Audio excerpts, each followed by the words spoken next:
A lot of questions to be answered. Let's get into it now with Ahmed Al-Barai, a lecturer at Istanbul Aydin University, and retired Colonel Reuven Berko, Arab Affairs commentator for Israel Today newspaper. You're both very welcome to the programme, gentlemen.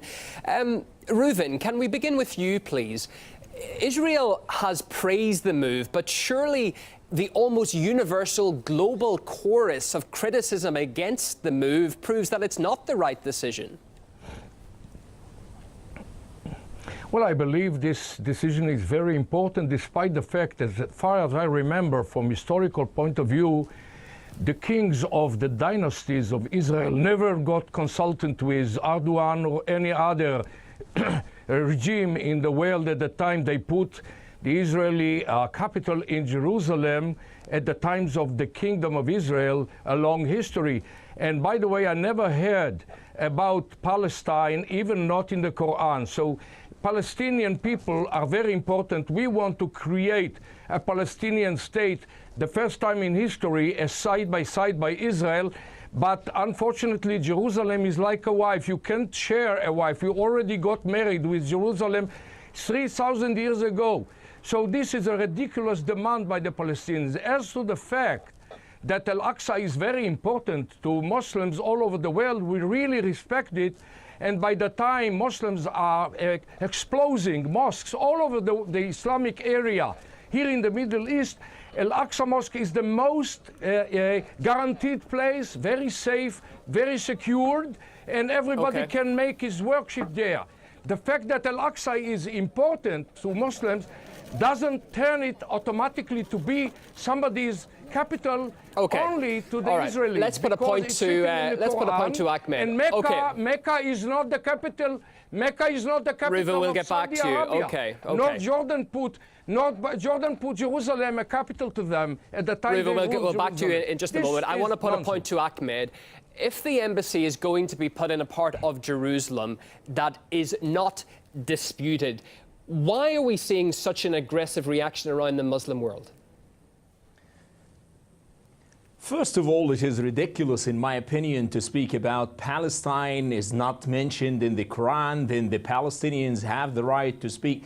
This is kind of an obsolete rhetoric that the people are bored of hearing that from an Israeli guy speaking now to the world. Jerusalem, you go to the UN resolutions in the international community, the General Assembly, back down to the resolution 181, the partition resolution that speaks about, stipulates that Jerusalem should be an independent entity. Neither the Palestinians nor the Israelis will be controlling this city in the final stages. That's what the General Secretary of the UN is speaking about. That's what the consensus of the international community is speaking about. It's only Donald Trump himself and Benjamin Netanyahu who think that now it's the time, because of the turmoil of the Arab world, what's happening in Syria, Iraq, Yemen, Egypt, all around the Arab world, they're not ready to take the Palestinian cause as a priority, and that's the time they're going to seize this. For the Muslims, not only with the Muslims, for all the Abrahamic religions, it is a very important place. It's one of the most sacred places for Judaism, for Christianity, for Muslims. But the Israelis are trying to say it's exclusive only for the Israelis. I want to put one of the points. I want to put one of the points to Reuven that you made, Ahmed. Is this legitimizing, Reuven, what many, including the United Nations and most legal scholars, considers to be violations of international law on Israel's part? Reuven, go ahead. Reuven, you can say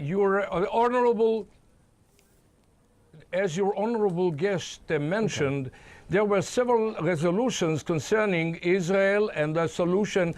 But unfortunately, the Palestinians never accepted it, and even Arab states at the time didn't accept it, and they waged wars against Israel using terror, which has been turned to be the only one startup the Palestinians have contributed to the world. And from that time on, they are using terror to achieve political achievements. They never accepted the resolutions made by UN. So now you want us to go back to square one on which they never accepted it because circumstances are changed afterwards. It's ridiculous to mention this, but I want to tell you, to emphasize one thing. Since there never been a Palestinian state, the Palestinian capital should be everywhere going towards a solution in the future. If we want to go back to square one, we can get back to the kingdom of Israel that go and the resolutions that assured us that even Jordan kingdom should be our, at the time before where we were two, they decided that even Jordan's kingdom should be hold on, to Israel. Don't go back to history, go to the future. The future is the fact that we want to create a Palestinian state and Ramallah should be its capital. Okay, hold on a minute, Reuven. We'll come back to you in a second. Ahmed, just on what has been seen in the aftermath of this decision, Hamas has already called for an intifada. You know, people are going to die with this if that happens on both sides. Is there not a peaceful, diplomatic way of taking issue with the decision without calling for violence? Nobody would accept the backlash of such a move. This kind of a provocation, not only for the Palestinian rights, it's a violation of the international law. And Donald Trump had a message from everywhere, from Indonesia, Malaysia, here in Turkey to Morocco. Everybody is condemning the move in the Arab and Muslim world. Even the European Union, Macron, the UK, and the Pope himself condemned the move. And everybody is speaking about the status quo should be maintained in Jerusalem, in the old city. And that's the main problem, coming back to your guest who is speaking about history, who is speaking about the future. Who killed Yitzhak Rabin? Who's the one who's radicalizing the whole region? If you're speaking about Palestinians doing terrorist attacks, who killed the Palestinians in Gaza, in Jerusalem? Who's trying to put the metal detectors in the Al-Aqsa compound? It's the Israelis who are trying to push toward more radicalization.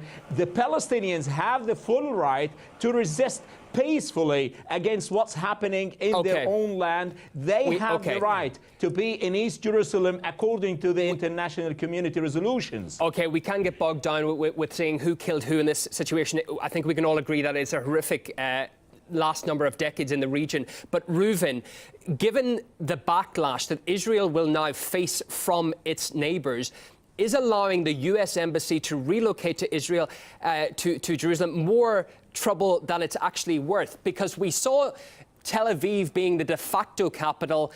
We saw the American embassy in Tel Aviv, but yet the violence still continued.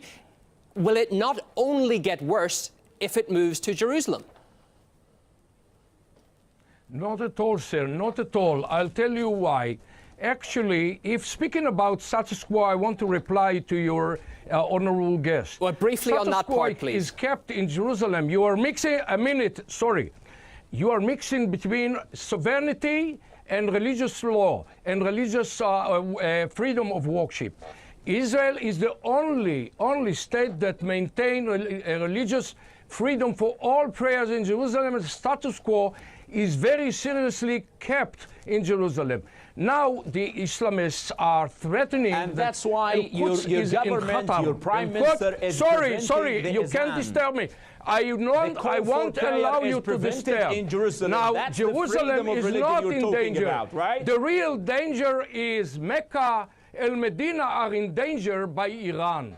The Arab people, the Arab nations understand now that the aspiration of Turkey to renew the Sultanate, the Khilafah, the Ottoman Empire is bullshit. Nobody will accept this on one hand. And on the other hand, everybody understands that Iran is threatening Mecca and Al-Medina. This is the real threat. Jerusalem is a very secured, the mosque is very secured. Jerusalem is the capital of the Jewish state. Sha'a man shaba wa aba man aba, as they say in Arabic. Okay, we're running out of time here. We're literally running out of time. Hold on, Reuven. Freedom of worship. Israel is the only state that allows this. Okay, we're running out of time. Both of you can sum up your thoughts now if you wish. We've got 30 seconds each. Ahmed, let's start with you. The United States, Donald Trump, and Israel think that this is the right time to make this kind of propaganda. Iran is the only monster who has expansionist policy in the region. That's why the Sunni countries represented by Saudi Arabia, Egypt, other moderate countries should be fighting against Iran. But on the other hand, Israel does have the hegemony, does have a kind of colonial mentality that is going on violating, it's a rogue state, violating all the international laws and not respecting any of the international community calls. This is going to have serious repercussions. This is going to have a backlash. It's going to backfire, alienate the Israelis and the Americans as an impartial broker to peace process. They're no more. Reuven, we've got 15 seconds. We expect other Ahmed, thank you. Reuven, we have 15 seconds. Allow me to reply. Go ahead, we have 15 seconds. Sir, I would finish my idea in emphasizing that Al-Quran Al-Karim gives this promised blessed land to the sons of Israel. Those who fight this God's will will never Try to memorize more verses of the Quran. Try to learn more Arabic. وأورثنا القوم الذين كانوا يستضعفون مشارق الأرض ومغاربها.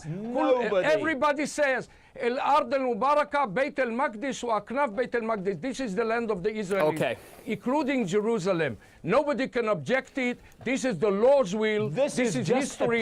This is religious. This will never last. You cannot survive with these kind of gentlemen, we have to wrap it up there. People need to coexist. People need to find solutions. Ahmed Al-Barai, lecturer at Istanbul Aydin University, and Reuven Berko, Arab Affairs commentator for Israel Today newspaper. Thanks both of you for coming on the programme.